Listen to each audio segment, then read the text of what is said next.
Hello everyone, आज मेरो बारीले के दिन्छ हेरौँ है त। आज मसँग हुनुहुन्छ मेरो प्यारी भाउजू। अब चाहिँ हामी लाग्यौँ हार्भेस्टिङ गर्नतिर। सबैभन्दा सुरुमा रायोको साग हार्भेस्ट गर्दैछौँ। हेर्न सक्नुहुन्छ यस्तो राम्रो फलेको छ रायोको साग। एकदमै कलिलो काँचै खाम जस्तो छ। अनि त्यसपछि मैले नि टिप्दैछु।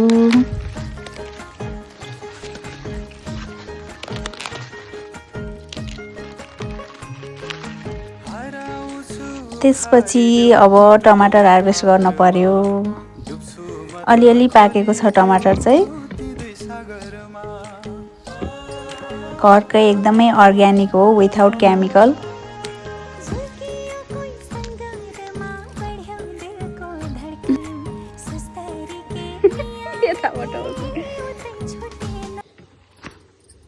त्यसपछि कलशमा राख्नको लागि म्यारीगोल्ड पनि हार्भेस्ट भइसक्यो। अब हामी लाग्यौँ मेवा हार्भेस्ट गर्नतिर।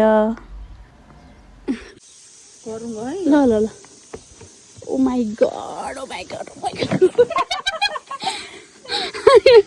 नलडेको भाइ, कस्तो लड्डेन। अनि यता चाहिँ सागको बिरुवा तयार हुँदैछ। अनि तोरी पनि अब पाक्न लागेको छ। त्यसपछि हामीले धनिया हार्भेस्ट गर्यौँ थोरै अचारमा राख्नको लागि। आजको लागि हाम्रो हार्भेस्टिङ यति नै। अनि हामी खाना बनाउनतिर लाग्यौँ।